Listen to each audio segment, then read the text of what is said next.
At the Palenka border crossing Moldova, it's minus 10 degrees, about 35 miles from Odessa in Ukraine, where the war is red hot.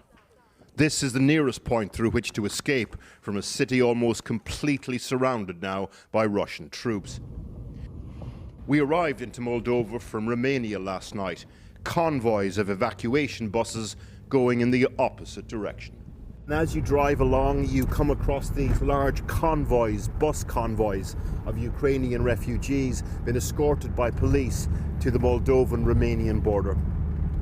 As of recorded figures this afternoon, 105,000 people have arrived in this way. It means Moldova, one of the poorest countries in Europe, has so far taken in more refugees per capita than any other country. The capital, Chisinau, the epicenter. So if the first wave of Ukrainian refugees were relatively well-to-do and had connections in other countries to go to, the second wave do not necessarily. And if you want to get a real impression of that, come here to the giant athletic centre in the middle of the capital of Moldova. The people we're meeting here are by and large poorer, they don't have countries to go to, and we're also meeting quite a large proportion of people from the Roma Gypsy community in Ukraine who have moved here. Tamara and Paulina's families are from Kharkiv and Odessa, roots that go 3 generations deep. Мы уже 45 лет там. Да. И в Одессе жили. Детей там родили мы, наши дети там тоже родили. Как вышли замуж, так и жили сколько времени. И в Одессе были везде, там тоже, там были, там тоже жили. Now they're joint heads of a refugee matriarchy. In their group, 6 women, 11 children. Страдает ребенок, они привыкли, бабушка, пошлите домой. А куда я, где у меня дом? У меня дома нет уже. There are an estimated 250,000 Roma in Ukraine. A communist program of integration means they're largely settled. But now war has made everyone a potential nomad. To understand the scale of the challenge for Moldova and the frailty of state institutions, go to the vocational school in Creurulen, eastern Moldova. In normal times, the state-run boarding school receives just 60 cents per pupil per day for school meals. Now, half the facility is a refugee shelter as well.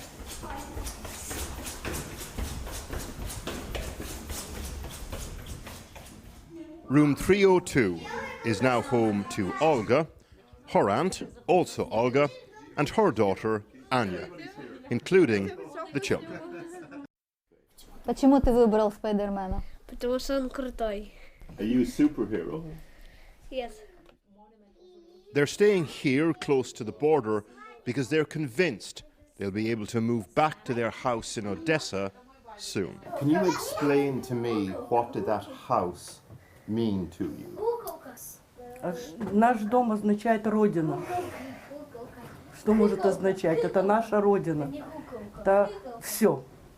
Поэтому Мы хотим домой. Мы хотим домой. Как бы там ни было, что бы там ни было, мы поедем домой.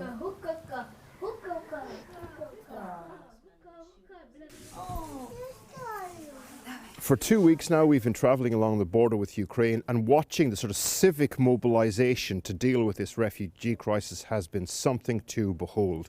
But when you sit down with volunteer leaders now, they're starting to ask themselves, A, how long will this go on for? And B, can we sustain it till the end? The EU has directed €5 million of aid to Moldova, which is not a member. The US is committing a huge aid package as well. Over the border in Romania, 4 floors of this office block in Iași, now a refugee centre, run by the company who owns it and volunteers. 2,500 refugees have been through this place in the last week. Across town, a local government building on a list of places that could provide accommodation for refugees. Hello? There wasn't a soul inside. The city council told us they were awaiting a result of a vote to change the building's designation before it could start accommodating people. The key to dealing with this rolling emergency now, getting aid money fast to the people on the ground who know how to take care of business.